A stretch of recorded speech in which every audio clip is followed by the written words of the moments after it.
Hello मेरे प्यारे साथियों। आज हमारी राजस्थान जीके की नेक्स्ट क्लास होने वाली है।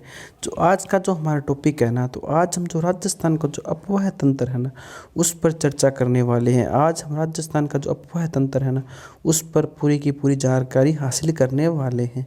अगर आप चैनल पर पहली बार आए हैं तो कृपया चैनल को सब्सक्राइब जरूर करें। तो आज की क्लास बिना किसी देरी के हम शुरू करते हैं। तो सबसे पहले जो हमारा राजस्थान का अफवाह तंत्र हो गया है ना, तो राजस्थान का जो अफवाह तंत्र है ना, तो अफवाह तंत्र को 3 भागों में विभाजित किया गया है। तो आपसे यह पूछ लिया जाए कि जो राजस्थान है ना, जो राजस्थान का क्या है, जो राजस्थान का है ना अफवाह तंत्र है, यानी जो राजस्थान का अफवाह तंत्र है, राजस्थान का अफवाह तंत्र को कितने भागों में विभाजित किया गया है। तो आपको पता होना चाहिए कि 3 भागों के अंदर विभाजित किया गया है। तो एग्जामिनर वह हमसे सीधे के सीधे क्वेश्चन पूछ सकता है कि जो हम राजस्थान का अफवाह तंत्र है ना, उसको कितने भागों में विभाजित किया गया है। तो हमको पता होना चाहिए 3 भागों में इसको विभाजित किया गया है।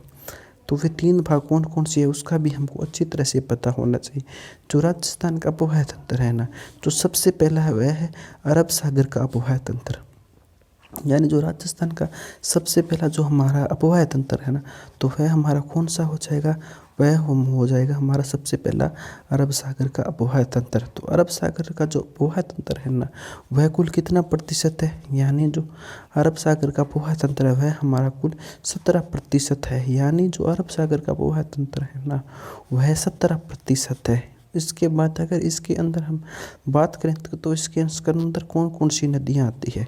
तो इसके अंदर हमारी सबसे पहले होगी लूनी, फिर हमारी होगी साबरमती, फिर हमारी होगी माही और फिर हमारी होगी बनास। यानी जो कुछ नदियां हैं जो अरब सागर के अंदर गिरती हैं, वह अरब सागर का अफवाह तंत्र है। तो इसके अंदर कौन कौन सी नदियां हैं, तो इसके अंदर कौन कौन सी होगी, इसके अंदर होगी हमारी लूनी होगी, साबरमती होगी, माही होगी और पश्चिमी बनास नदी होगी। फिर जो हमारा सेकंड अफवाह तंत्र है वह हमारा है अंतः प्रवाह अफवाह तंत्र। यानी जो नदियाँ वहीं पर ही जो नदियाँ निकल कर कुछ समय के बाद समाप्त हो जाती है, उसे कौन सी क्या हो गया, वह अंतः प्रवाह अफवाह तंत्र होगी। यानी जो देश के भीतर ही भीतर चलता है वह अफवाह तंत्र, जो पूरे देश के अंदर अंदर ही चलता है, बाहर जाकर नहीं चलता। यानी ना तो वह अरब की खाड़ी में गिरता है और ना वह बंगाल की खाड़ी में गिरता है। जो अंतः प्रवाह अफवाह तंत्र है ना, वह कितने प्रतिशत है, जो हमारा अंतः प्रवाह तंत्र है ना, वह हमारा 16% है। यानी हमारा 60% अफवाह तंत्र है। अगर हम इसके अंदर यह सोच देखें कि इसके अंदर कौन कौन सी नदियाँ आती है, तो इसका भी हमें अच्छी तरह नॉलेज होना चाहिए। तो इसके अंदर जो हमारी सबसे पहले आती है घग्गर, फिर हमारी आती है कांतली, फिर हमारी आती है काकने, फिर हमारी आती है मेंथा, फिर हमारी आती है खारी और फिर हमारी आती है रूपनगढ़। यानी जो हमारा अंतः प्रवाह तंत्र है ना, यानी जो हमारा अंतः अफवाह तंत्र है, यानी यह पूरे देश के अंदर ही जो अफवाह तंत्र चलता है ना, वह हो गया अंतः प्रवाह। ये नदियाँ न तो अरब सागर की ओर जाती है और न ही यह बंगाल की खाड़ी के अंदर जाती है। इनका जल है ना, वह हमारे देश के अंदर ही रहता है। तो ये अंतः प्रवाह की नदियाँ कौन कौन सी है, तो ये हमारी होगी घग्गर होगी, ये हमारी कांतली होगी, काकने होगी, मेंथा होगी, खारी होगी और रूपनगढ़ होगी। उसके बाद हमारा बंगाल की खाड़ी का अफवाह तंत्र। तो हमारे बंगाल की जो खाड़ी है उसका अफवाह तंत्र कितना है, तो उसका अफवाह तंत्र है 23%, यानी 23% है। यानी जो बंगाल की खाड़ी का अफवाह तंत्र है वह कितना है, तो वह है 23%। तो इसके अंदर कौन कौन सी नदियाँ आती है, तो इसका भी हमको पता होना चाहिए। तो इसके अंदर हमारी एक तो होगी चंबल, एक हमारी होगी बनास, एक हमारी होगी गंभीरी और एक हमारी होगी पार्वती। यानी जो हमारा राजस्थान का अफवाह तंत्र है उसको 3 भागों में डिवाइड कर दिया। सबसे पहला वाला भाग हो गया अरब सागर का अफवाह तंत्र, फिर हो जाता है अंतः प्रवाह अफवाह तंत्र, फिर हो गया बंगाल की खाड़ी का अफवाह तंत्र। जो अरब सागर का अफवाह तंत्र है वह 17% एरिया को कवर करता है। यानी इसके अंदर 70 भारत का 17% जल इसके अंदर आता है। तो इसके अंदर कौन कौन सी नदी है, इसके अंदर लूनी, साबरमती, माही और पश्चिमी बनास नदी है। उसके बाद है सेकंड हमारा अंतः प्रवाह अफवाह तंत्र। जो हमारा अंतः प्रवाह अफवाह तंत्र है ना, वह 60% है। यानी इसके अंदर 60% जल आता है और जो इसका जल है ना, यह हमारे देश के अंदर ही रहता है। तो इसके अंदर कौन कौन सी नदी है, इसके अंदर है घग्गर है, कांतली है, काकने है, मेंता है, खारी है और रूपनगढ़ है। उसके बाद क्या, उसके बाद हमारी बंगाल की खाड़ी। तो बंगाल की खाड़ी का जो अपवाह तंत्र कितना है, वह है 23%। तो कौन कौन सी नदियाँ हैं वे, चंबल है, बनास है, गंभीरी है और हमारी पार्वती है। उसके बाद हम आगे चलते हैं। आगे हमारा क्या है, तो आगे हमारा यह है कि क्या है, जो देश में जो सर्वाधिक अंतः प्रवाही नदियाँ राजस्थान के अंदर है, यानी जो हमारा भारत देश है ना, तो हमारे पूरे भारत देश के अंदर जो सर्वाधिक है, सबसे ज़्यादा जो अंतः प्रवाही नदियाँ हैं, तो अंतः प्रवाही नदियाँ वह कहाँ पर स्थित है, तो वह हमारी राजस्थान के अंदर स्थित है। यानी देश के अंदर जो सर्वाधिक अंतः प्रवाही नदियाँ वह कहाँ है, वह हमारी राजस्थान के अंदर है, क्योंकि राज्य में मरुस्थल का सर्वाधिक विस्तार है। इसका कारण क्या है सर्वाधिक अंतः प्रवाही नदियाँ होने का, तो इसका यही कारण है कि जो राज्य है ना हमारा राजस्थान, तो राजस्थान के अंदर सबसे ज़्यादा क्या है, मरुस्थल का विस्तार है। इसी के कारण ये अंतः प्रवाही नदियाँ राजस्थान के अंदर ही सबसे ज़्यादा है। फिर क्या है, देश में कुल सतही या नदी जल का राजस्थान में 1.16% भाग है। यानी जो हमारा देश है ना, तो देश के जो कुल सतही या फिर जो नदी जल का भाग है ना, वह राजस्थान के अंदर 1.60% है, यानी 1.16% भूभाग पर है।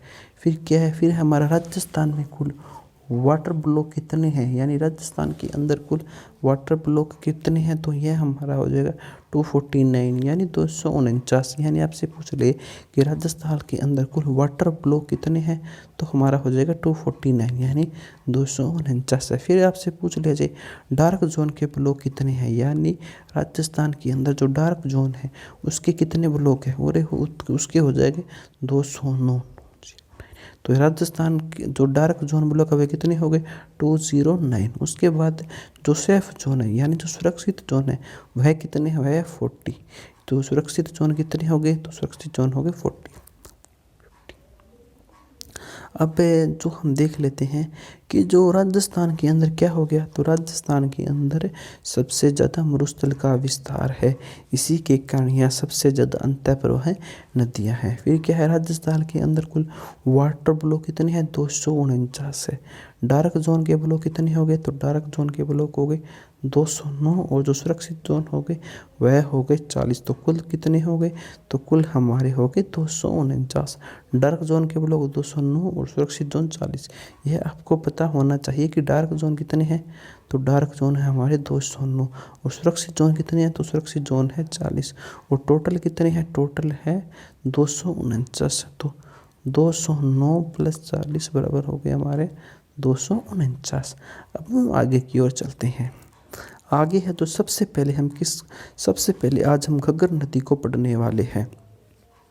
यानी जो हमारी घग्गर नदी है ना, तो इस पर आज हम विस्तृत चर्चा करने वाले हैं। घग्गर जो भी हमारी नदी है, हमारा जो आंतरिक प्रवाह का टॉपिक है ना, इसके अंदर चाहे आप कोई सा भी गवर्नमेंट एग्जाम ले लो, आपसे इसके अंदर कुछ न कुछ 100% पूछा जाता है। यानी इसके अंदर से आपको कुछ न कुछ क्वेश्चन देखने को अवश्य मिल जाते हैं। तो जो हमारी घग्गर नदी है ना, अब उस पर चर्चा करते हैं। उससे संबंधित जितने भी मोस्ट क्वेश्चन बनते हैं ना, उन सभी को अब हम चर्चा करते हैं। तो सबसे पहले हमारा क्या हो गया, तो सबसे पहले अगर हम घग्गर नदी है, अगर हम घग्गर नदी की उद्गम पर बात करें, यानी घग्गर नदी की अगर हम उद्गम पर बात करें, तो घग्गर नदी हमारी कालका या फिर जो शिवालिक की पहाड़ियाँ हिमाचल प्रदेश से आती है। तो आपसे पूछ लिया जाए जो घग्गर नदी है, तो घग्गर नदी का उद्गम कहाँ पर स्थित है, तो घग्गर नदी हमारा कालका या फिर जो शिवालिक की पहाड़ियाँ जो कि हिमाचल प्रदेश के अंदर स्थित है, वहाँ से इसका उद्गम स्थल है। तो आपसे सीधा पूछ लिया जाए जो घग्गर नदी है वह कौन सी पहाड़ियों से निकलती है, तो इसका आंसर हो जाएगा कालका या फिर शिवालिक की पहाड़ियाँ से। तो घग्गर नदी कौन सी पहाड़ियों से निकलती है, कालका या फिर जो शिवालिक की पहाड़ियों से।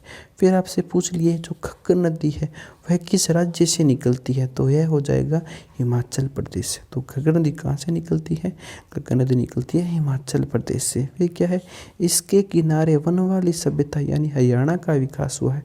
जो हमारी घग्गर नदी है ना, तो घग्गर नदी के किनारे क्या कुछ है, तो घग्गर नदी के किनारे जो वन वाली सभ्यता है ना, जो कि हरियाणा की सभ्यता है, उसका विकास हुआ है। तो आपसे पूछ लिया जाए कि जो वन वाली सभ्यता है उसका जो विकास है वह कहाँ पर हुआ है, तो उसका विकास हमारा घग्गर नदी के जहाँ से उद्गम होती है ना वहाँ पर हुआ है। यानी जो इसके किनारे पर है ना, घग्गर नदी के जो किनारे है ना वहाँ पर जो हमारी है ना बनवाली सभ्यता का विकास हुआ है। फिर क्या है, अगर हम घग्गर नदी के उपनाम पर चर्चा करें, यानी जो हमारी घग्गर नदी है, तो घग्गर नदी के उपनाम कौन कौन से है यह भी हमको पता होना चाहिए। जो हमारी घग्गर नदी है ना उसका सबसे उपनाम कौन सा, एक तो है हमारी दृष्टवती नदी, एक तो हमारी कौन सी होगी, एक तो हमारी होगी दृष्टवती नदी। फिर कौन सी हो जाएगी हमारी, इसको मृत नदी के नाम से भी ज़्यादा जाना जाता है। और फिर है हमारी एक है नट नदी के नाम से भी इसको जाना जाता है, और फिर इसको सोतर नदी के नाम से भी जाना जाता है, और इसको ब्रह्माव्रत नदी के नाम से भी जाना जाता है। तो आपसे पूछ लिया जाए जो घग्गर नदी है उसके कौन कौन से उपनाम है, तो जो हमारी घग्गर नदी है तो उसके उपनाम कौन कौन से हो गए, तो हमारी जो घग्गर नदी है उसके उपनाम हो गए, एक तो हो गया दृष्टवती नदी, एक हो गया मृत नदी, एक हो गया नट नदी, एक हो गया सोतर नदी, और एक हो गया ब्रह्माव्रत नदी। यह क्वेश्चन बहुत ही बार पूछा गया है कि मृत नदी किसे कहा जाता है, यह क्वेश्चन बहुत बड़ा है। तो मृत नदी किसको कहा जाता है, यानी मृत नदी कौन सी नदी है, तो इसका आंसर हो जाएगा हमारा घग्गर नदी, यानी घग्गर नदी को मृत नदी के नाम से भी जाना जाता है। फिर क्या है, जो राजस्थान के बहाव वाले ज़िले हैं ना, यानी जो राजस्थान है हमारा, तो राजस्थान के जो बहाव वाले ज़िले हैं वे कौन कौन से हैं, तो आपको पता होना चाहिए। जिसके बहाव वाले ज़िले तो हो जाता है इसका श्री गंगानगर, को जाता है हनुमानगढ़, और एक होता जाता है इसका अनूपगढ़। यानी जो हमारी घग्गर नदी है ना, तो घग्गर नदी किन किन जिलों से गुजरती है, यानी जो किन किन क्षेत्रों के अंदर इसका पानी है, यानी इसका बहाव है, तो इसका क्या आंसर हो जाएगा, तो सबसे पहला तो हमारा हो जाएगा श्री गंगानगर। तो कौन सा हो गया सबसे पहला हमारा, तो सबसे पहला हमारा श्री गंगानगर। उसके बाद हमारा कौन सा आ गया, उसके बाद हमारा आ गया हनुमानगढ़। उसके बाद हमारा कौन सा जिला आ गया, उसके बाद हमारा जिला आ गया हनुमानगढ़। उसके बाद हमारा कौन सा जिला आ गया, उसके बाद हमारा आ गया अनूपगढ़ जिला। उसके बाद हमारा कौन सा जिला आ गया, तो उसके बाद हमारा आ गया अनूपगढ़ जिला। फिर क्या है, फिर है जो इसके प्रवाह क्षेत्र को राजस्थान में नाली जबकि पाकिस्तान में हकरा कहते हैं। यानी जो हमारी घग्गर नदी है ना, जो हमारी घग्गर नदी है तो इसका प्रवाह क्षेत्र है ना, तो इसके प्रवाह क्षेत्र को राजस्थान में नाली कहते हैं, जबकि पाकिस्तान में इसको क्या कहते हैं, इसको पाकिस्तान में इसके अंदर हकरा कहते हैं।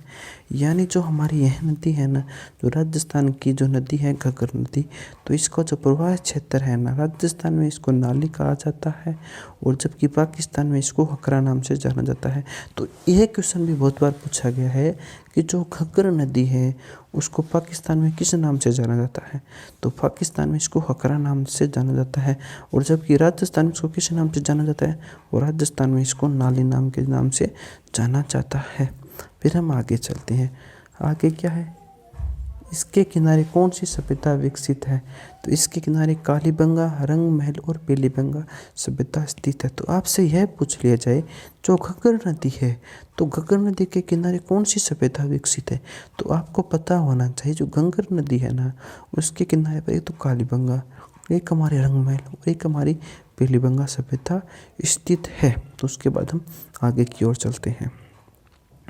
जो हमारी घग्गर नदी है वहाँ पर कौन कौन सी फसलें होती हैं उसका भी हमको पता होना चाहिए। जो घग्गर नदी का क्षेत्र है इस प्रदेश के अंदर, यानी नाली प्रदेश में सर्वाधिक चावल की खेती होती है। यानी जो घग्गर नदी का जो प्रदेश है ना, तो घग्गर नदी के प्रदेश के अंदर क्या होता है, सबसे ज़्यादा चावल की खेती होती है। क्यों, क्या कि यहाँ पर चावल सबसे ज़्यादा होते हैं। यानी जो ये क्षेत्र है ना, घग्गर नदी का जो क्षेत्र है, तो घग्गर नदी के क्षेत्र में सबसे ज़्यादा चावल की खेती की जाती है, यहाँ पर चावल सबसे ज़्यादा होते हैं। फिर क्या है, इसलिए इसे राइस बेल्ट भी कहते हैं। यानी जो घग्गर नदी का क्षेत्र है ना, तो इसको किस नाम से जाना जाता है, इसको जाता है राइस बेल्ट के नाम से भी इसको जाना जाता है। यानी जो घग्गर नदी का क्षेत्र है उसको राइस बेल्ट के नाम से भी जाना जाता है। फिर क्या है, घग्गर का मैदान बग्गी के नाम से जाना जाता है। यानी जो हमारा घग्गर नदी का मैदान है इसको किस नाम से जाना जाता है, तो इसको बग्गी नाम से भी जाना जाता है। यानी जो घग्गर नदी का मैदान है इसको बग्गी नाम से भी जाना जाता है। फिर क्या है, ये आंतरिक प्रवाह की देश की सबसे लंबी नदी है। यानी जो ये घग्गर नदी है ना, यह आंतरिक प्रवाह की जो देश की सबसे लंबी नदी है। यानी जो घग्गर नदी क्या हो गई, ये आंतरिक प्रवाह की देश की सबसे लंबी नदी है। फिर इसकी कुल लंबाई कितनी है, तो इसकी कुल लंबाई है 465 किलोमीटर। यानी जो हमारे घग्गर नदी है, तो घग्गर नदी की कुल लंबाई कितनी है, 465 किलोमीटर। और राजस्थान के इसके अंदर कितनी लंबाई है, तो राजस्थान की इसके अंदर 120 किलोमीटर लंबाई है। यानी जो घग्गर नदी है उसकी राजस्थान के अंदर 120 किलोमीटर इसकी लंबाई है। फिर क्या है, हिसार के ओटू झील इसके किनारे स्थित है। यानी जो हिसार है ना, HR हरियाणा, हिसार के अंदर ओटू झील है ना, वह इसी के किनारे स्थित है। यानी हिसार की जो ओटू झील है वह घग्गर नदी के किनारे ही स्थित है। इसके किनारे बडनेर दुर्ग हनुमानगढ़ स्थित है।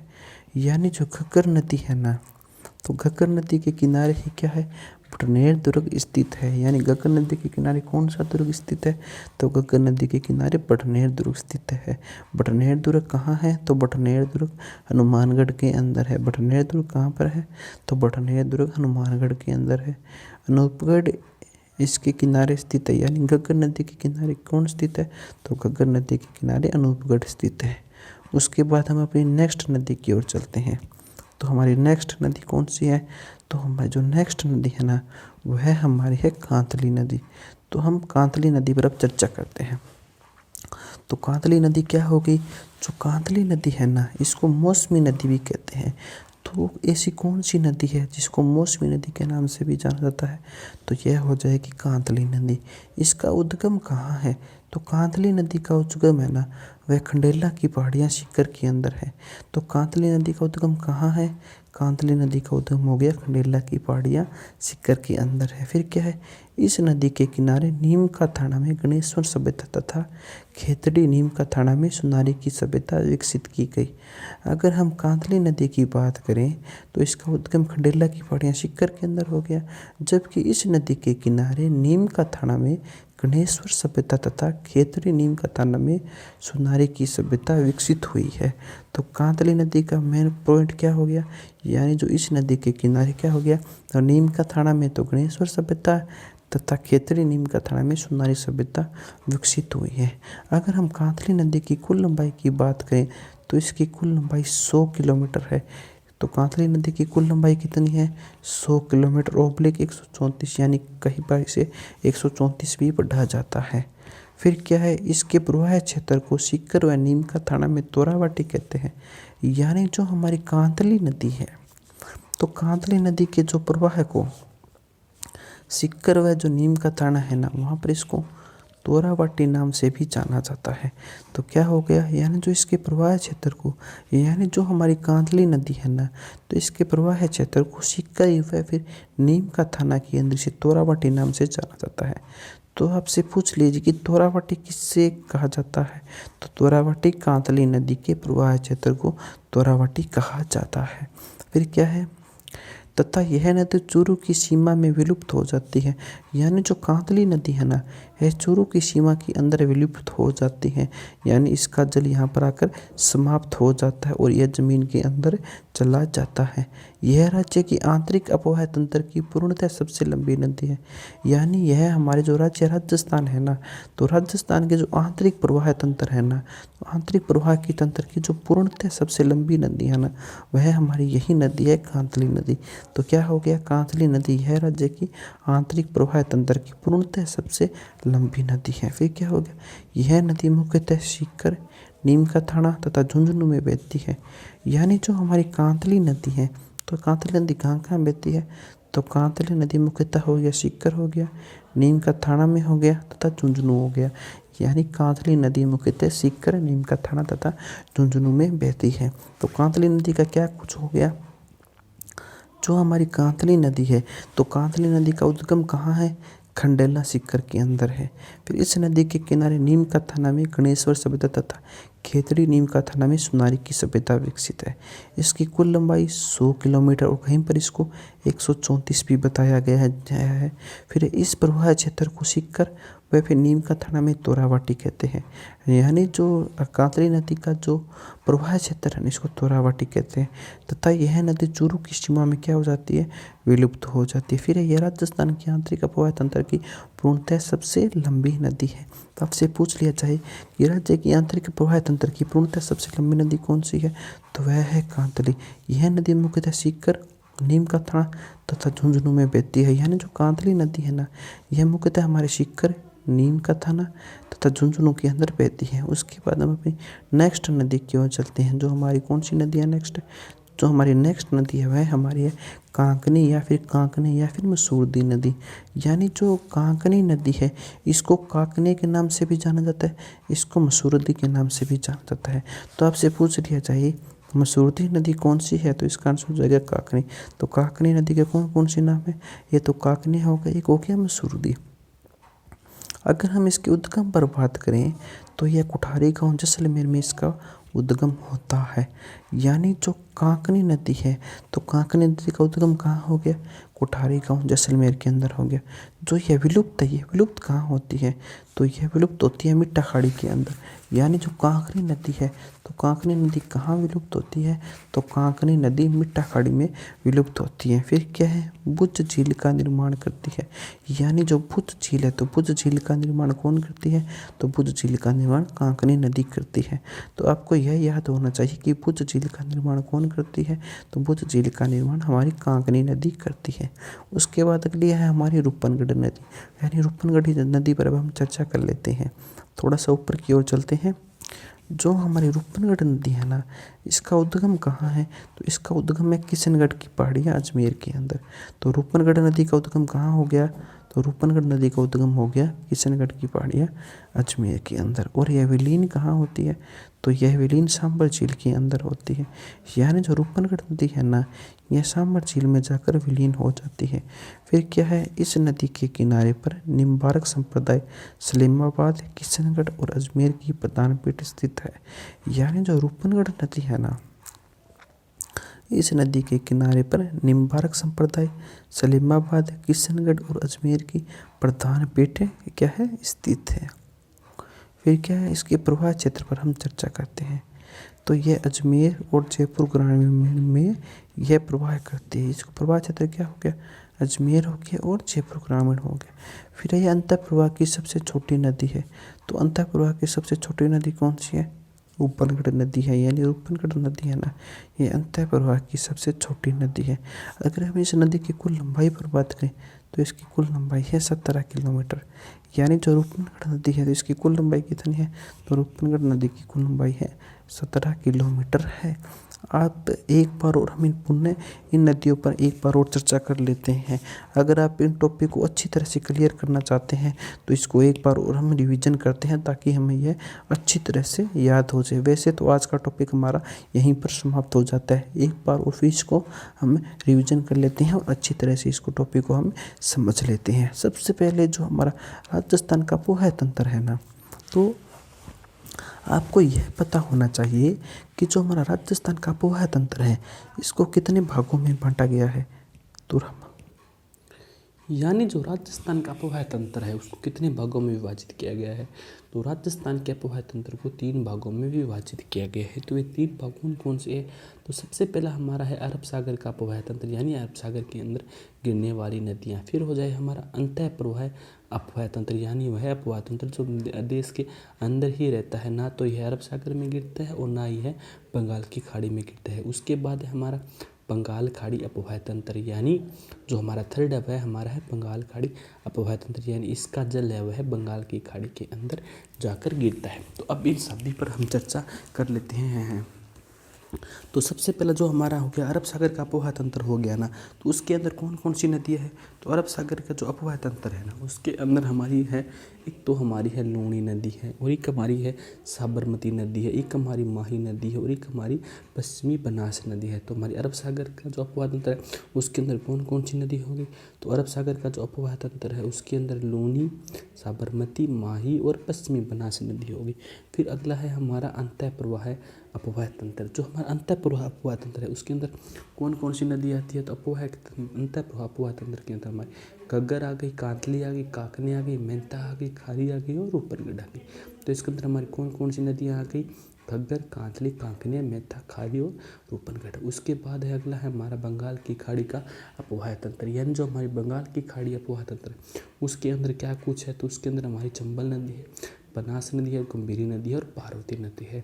जो अरब सागर का अपवाह तंत्र है ना वह 17% है, और जो अंतः प्रवाह अपवाह तंत्र वह हमारा है 60%, और जो बंगाल की खाड़ी का अपवाह तंत्र है वह है 23%। अब उसके बाद हम आगे चलते हैं। आगे क्या है हमारा, आगे सबसे पहला हमारा क्या है, आगे है कि जो देश का जो सर्वाधिक अंतः प्रवाही नदियाँ हैं ना वह राजस्थान के अंदर स्थित है। तो आपसे यह पूछ लिया जाए कि जो हमारे देश है, तो हमारे देश की जो सबसे ज़्यादा अंतः प्रवाही नदियाँ हैं वह कहाँ पर स्थित है, तो हमारे देश के अंदर जो सबसे ज़्यादा अंतः प्रवाही नदियाँ हैं ना वह हमारे राजस्थान के अंदर स्थित है।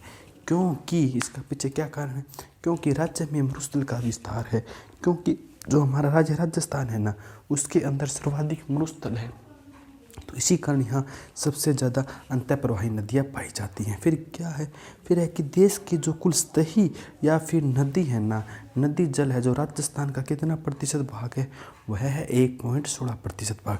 यानी यहाँ यह क्या कहना चाहता है, तो यहाँ पर यह कहना चाहता है कि जो हमारे देश की जो कुल सतही या जो नदी जल है ना वह राजस्थान का कितना प्रतिशत है, तो वह राजस्थान का 1.60% है। उसके बाद हम आगे चलते हैं। आगे हमारा राजस्थान में कुल वाटर ब्लॉक कितने हैं, तो राजस्थान के अंदर कुल वाटर ब्लॉक है 249, कितने हैं 249 है। उसके बाद जो डार्क जोन के ब्लॉक है वह कितने हैं, तो वह हमारे हैं 209, और जो सुरक्षित जोन है वो कितने हैं, सुरक्षित जोन है 40। अब हम जो है हमारी जो सबसे इम्पोर्टेंट नदी है यहाँ कौन सी होगी, जो हमारी सबसे इम्पोर्टेंट नदी है घग्गर नदी, उस पर अब हम बिना किसी देरी के चर्चा कर लेते हैं। तो हम थोड़ा सा ऊपर की ओर चलते हैं।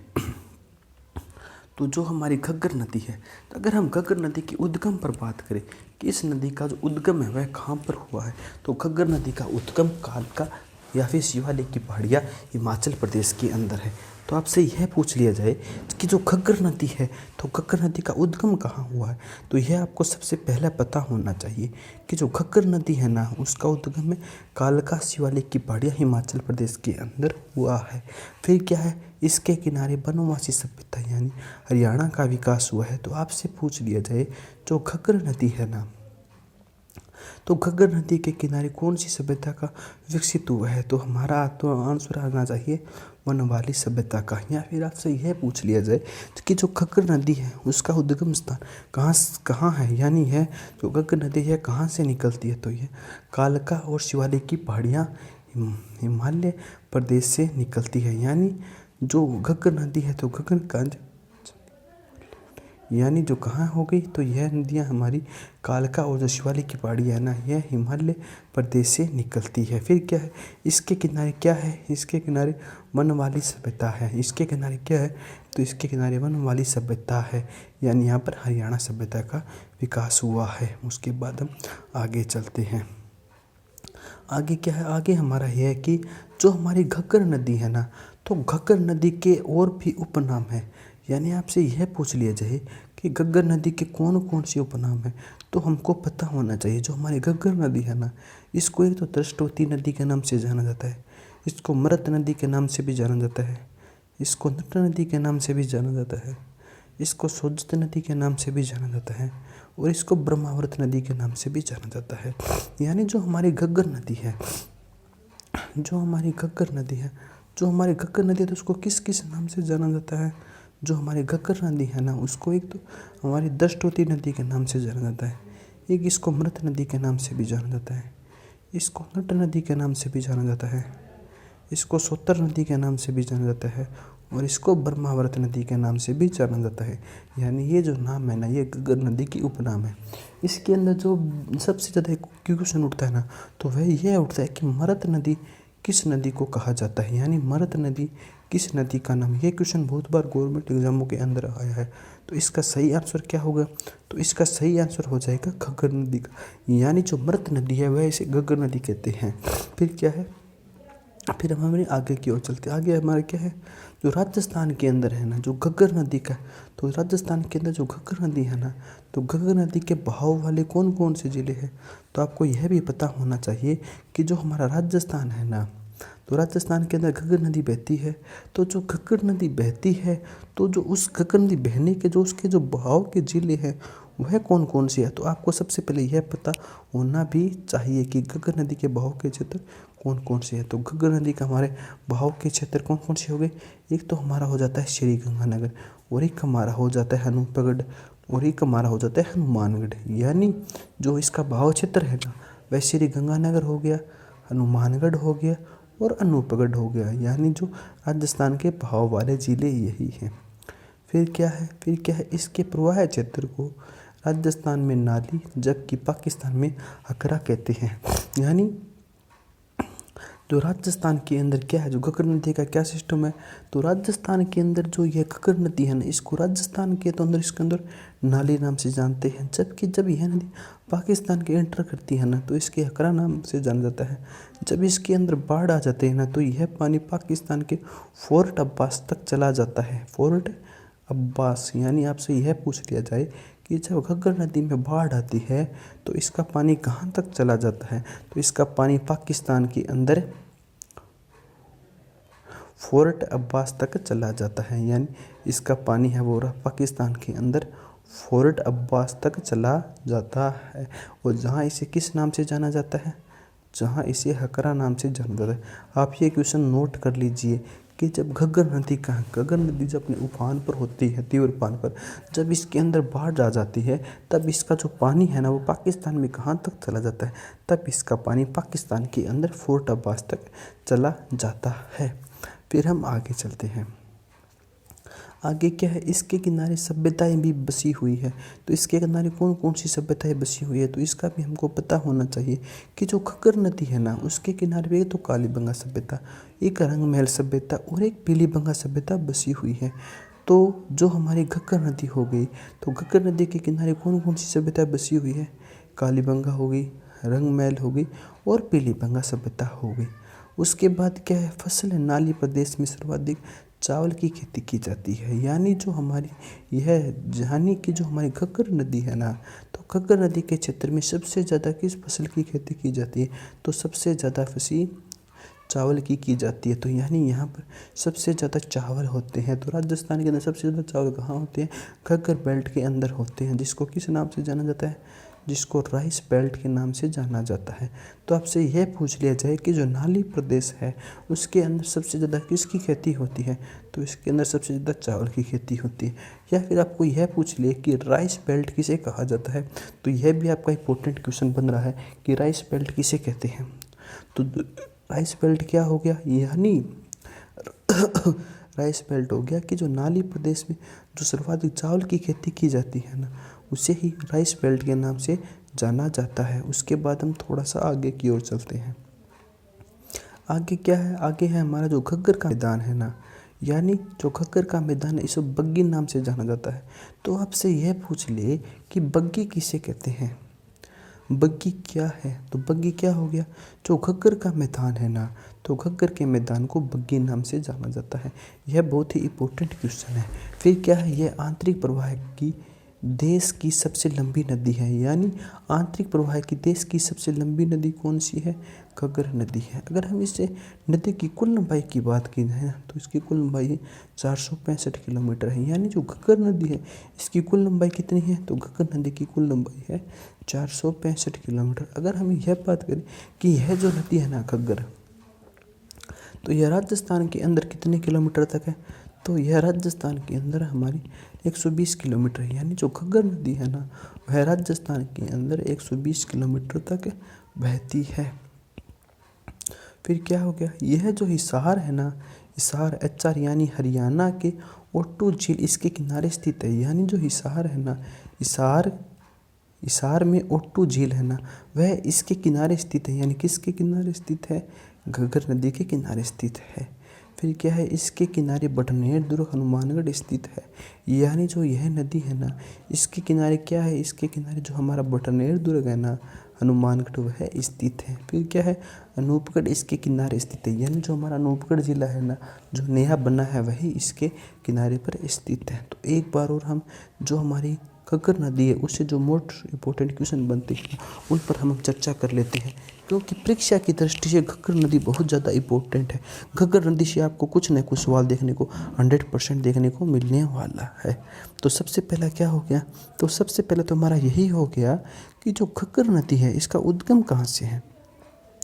तो इस क्या हो जाएगा इसका आंसर, जो घग्गर नदी है ना इसका उद्गम कालका या फिर जो शिवालिक की पहाड़ी है ना हिमाचल प्रदेश के अंदर स्थित है। यानी जो घग्गर नदी है, तो घग्गर नदी क्या हो गया, घग्गर नदी का उद्गम कालका या फिर जो शिवालिक की पहाड़ी है ना हिमालय प्रदेश के अंदर है। फिर क्या है, इसके किनारे वनवासी सभ्यता यानी हरियाणा का विकास हुआ है। यानी जो हमारी घग्गर नदी है ना, तो घग्गर नदी के किनारे एक वनवासी सभ्यता है, और जहाँ पर क्या है, जो वन वाली सभ्यता वह कहाँ है, वहाँ पर हरियाणा का यहाँ पर सभ्यता का विकास हुआ है, जो कि हरियाणा के अंदर है।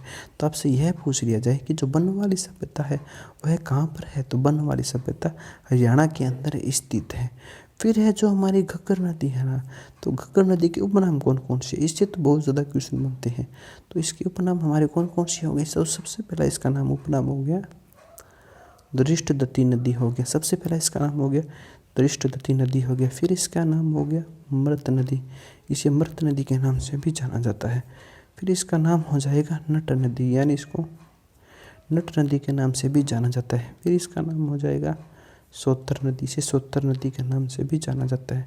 फिर हो जाएगा यह ब्रह्मावर्त नदी, यानी इसे ब्रह्मावर्त नदी के नाम से भी जाना जाता है। फिर क्या हो गया, राजस्थान में बहाव वाले ज़िले, यानी राजस्थान के अंदर बहाव वाले कौन कौन से ज़िले हैं, ऐसे कौन कौन से ज़िले हैं जहाँ पर राजस्थान के अंदर घग्गर नदी बहती है, तो इसका भी हमको पता होना चाहिए। तो अभी कौन कौन सी हो गई, तो सबसे पहला हमारा हो गया श्री गंगानगर, फिर हमारा हो गया हनुमानगढ़, और फिर हमारा हो गया अनूपगढ़। यानी राजस्थान के अंदर जो इसके बहाव वाले क्षेत्र है ना, या जो बहाव वाले ज़िले हैं कौन कौन से हैं, सबसे पहला हमारा हो गया श्री गंगानगर, उसके बाद हमारा हो गया हनुमानगढ़, और उसके बाद हमारा हो गया अनूपगढ़। फिर क्या है, इसके प्रवाह क्षेत्र को राजस्थान में नाली जबकि पाकिस्तान में हकरा कहते हैं। यानी जो हमारी नदी है ना घग्गर नदी, तो जो इसके जो प्रवाह क्षेत्र है ना राजस्थान में तो इसको नाली नाम से जाना जाता है, जबकि पाकिस्तान के अंदर इसको हकरा नाम से भी जाना जाता है। फिर क्या है, इसके किनारे सभ्यता कालीबंगा, वैरंग महल और पीलीबंगा है। यानी आपसे यह पूछ लिया जाए कि जो घग्गर नदी है, तो घग्गर नदी के किनारे कौन कौन सी सभ्यता बसी हुई है, तो घग्गर नदी के किनारे हमारी एक तो होगी कालीबंगा सभ्यता, एक हमारी होगी रंग महल सभ्यता, और एक हमारी हो गई पीलीभंगी सभ्यता। तो आपसे यह क्वेश्चन पूछा जा सकता है कि जो कालीबंगा सभ्यता है ना, तो कालीबंगा सभ्यता कहाँ पर स्थित है, तो जो हमारी कालीबंगा सभ्यता है ना वह हमारी घग्गर नदी पर स्थित है। यानी कालीबंगा सभ्यता कहाँ पर है, घग्गर नदी पर स्थित है। फिर क्या हो गया, इसी के साथ साथ यहाँ और कौन कौन सी सभ्यता है, यहाँ पर एक तो हमारी रंगमहल होगी, और एक हमारी पीलीबंगा सभ्यता भी आपको यहाँ पर देखने को मिलने वाली है। उसके बाद अगर घग्गर नदी के अंदर हम कृषि की बात करें कि यहाँ पर कृषि के तहत कैसी कृषि होती है, और यहाँ पर सबसे ज़्यादा कौन सी फसल का उत्पादन होता है, तो यह भी हमको पता होना चाहिए कि जो हमारी घग्गर नदी है ना, जहाँ से वह गुजरती है, या घग्गर नदी जहाँ से गुजरती है ना, तो उस क्षेत्र के अंदर सबसे ज़्यादा खेती है ना किसकी हो जाती है, तो वहाँ पर सबसे ज़्यादा खेती चावल की होती है। यानी जो नाली प्रदेश है, यानी जो घग्गर नदी का क्षेत्र है ना, तो वहाँ पर सबसे ज़्यादा चावल की खेती होती है। यानी यहाँ पर चावल सबसे ज़्यादा होते हैं। तो मोटा मोटी बात तो यही हो गई कि यहाँ पर चावल की खेती सबसे ज़्यादा की जाती है। और जो यह क्षेत्र है ना, तो इस क्षेत्र को किस नाम से जाना जाता है, तो इस क्षेत्र को राइस बेल्ट के नाम से जाना जाता है। तो आपसे एग्जामिनर यह क्वेश्चन पूछ सकता है कि राइस बेल्ट के नाम से इसे जाना जाता है, तो इसका क्या आंसर हो जाएगा, नाली प्रदेश को राइस बेल्ट का नाम से जाना जाता है, या फिर जो घग्गर का प्रदेश है ना उसको राइस बेल्ट के नाम से जाना जाता है। फिर आगे हमारा क्या है, आगे हमारा है कि जो घग्गर का मैदान है उसको किस नाम से जाना जाता है। तो आपको यह पता होना चाहिए कि जो घग्गर का मैदान है ना उसको बग्गी नाम से जाना जाता है। फिर क्या हो गया कि बग्गी के नाम से किसे जाना जाता है, तो ये क्या इसका क्या आंसर दोगे कि बग्गी के नाम से घग्गर के मैदान को जाना जाता है। फिर क्या है, आंतरिक प्रवाह की देश की सबसे लंबी नदी है। तो आपसे पूछ लिया जाए कि आंतरिक प्रवाह की देश की सबसे लंबी नदी कौन सी है, तो आंतरिक प्रवाह की देश की सबसे लंबी नदी हमारी घग्गर नदी है। फिर क्या है, तो इस नदी की कुल लंबाई कितनी है, इस नदी की कुल लंबाई है 465 किलोमीटर यानी 465, यानी जो हमारी घग्गर नदी है, तो घग्गर नदी की कुल लंबाई कितनी है, तो घग्गर नदी की कुल लंबाई है 465 किलोमीटर। फिर क्या है, राजस्थान में इसकी लंबाई कितनी है, तो राजस्थान के अंदर इसकी लंबाई है 120 किलोमीटर, यानी जो घग्गर नदी है उसके राजस्थान में कितनी लंबाई है, तो राजस्थान के अंदर 120 किलोमीटर की लंबाई है। उसके बाद हम आगे चलते हैं, आगे हम जाते हैं हिसार। हिसार में जो ओटू झील इसके किनारे स्थित है, यानी हिसार में एक ओटू झील है वह इसी के किनारे स्थित है। फिर क्या है, इसके किनारे बडनेर दुर्ग जो कि हनुमानगढ़ के अंदर स्थित है और अनूपगढ़ इसके किनारे स्थित है। अब हम आगे चलते हैं, आगे हमारी कौन सी नदी है, आगे हमारी है कांतली नदी। तो कांतली नदी को किस नाम से जाना जाता है, तो कांतली नदी है ना उसको मौसमी नदी के नाम से भी जाना जाता है।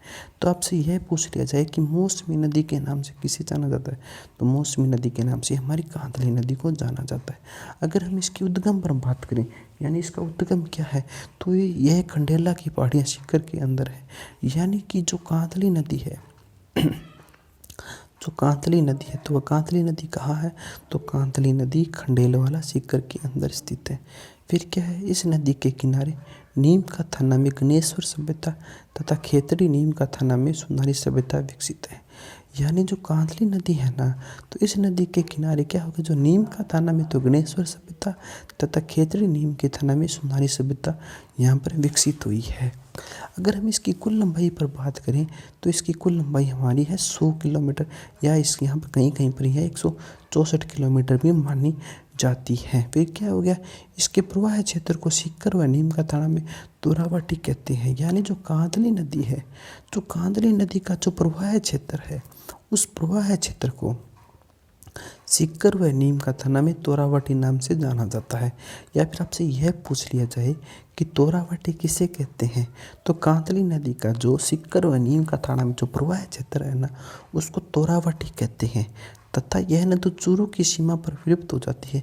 जैसे ही यह नदी चूरू के अंदर एंटर करने लगती है तो चूरू की सीमा पर ही यह नदी विलुप्त हो जाती है, यानी यह नदी यहाँ पर आकर समाप्त हो जाती है। फिर क्या है, यह राज्य की आंतरिक प्रवाह तंत्र की पूर्णतः सबसे लंबी नदी है।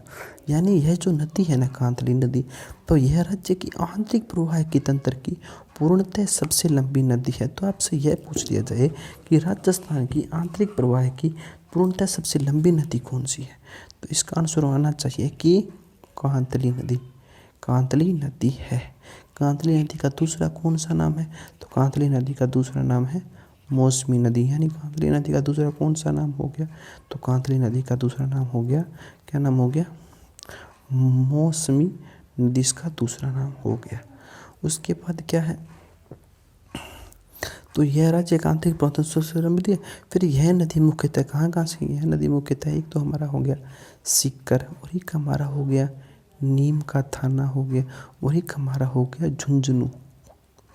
झुंझुनू में यह बहती है। तो यह नदी मुख्यतः कहाँ कहाँ पर बहती है, तो यह नदी मुख्यतः सीकर, नीम का थाना और झुंझुनू के अंदर बहती है।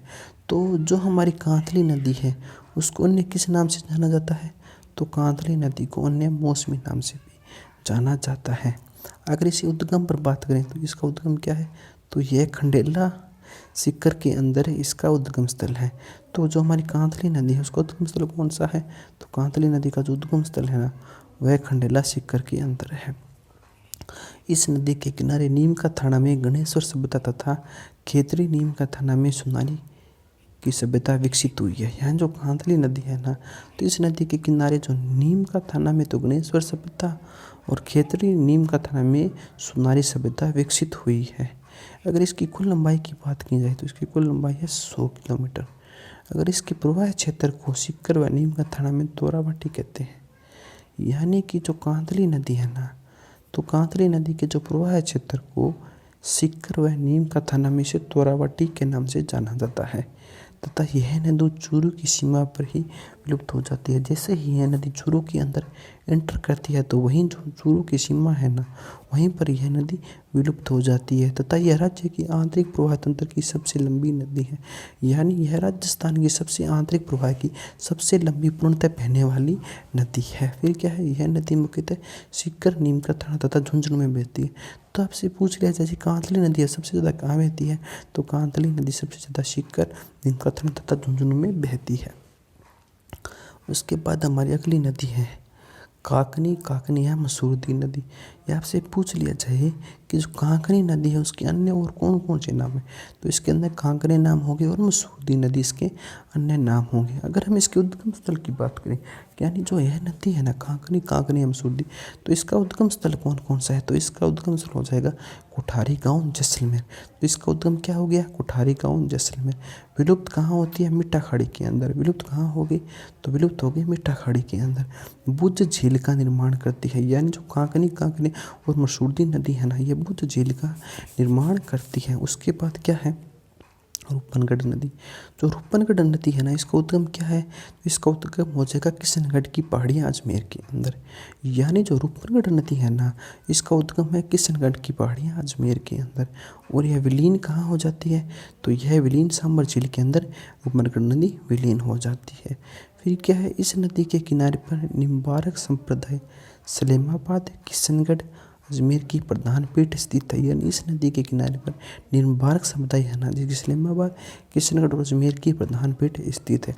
अगर इसके प्रवाह क्षेत्र की बात करें तो यह अजमेर और जयपुर ग्रामीण के अंदर इसका प्रवाह क्षेत्र है और अंतः प्रवाह की सबसे छोटी नदी है और इसकी कुल लंबाई 17 किलोमीटर है। तो आज की क्लास हमारी यहीं पर समाप्त होती है। जय हिंद, जय भारत।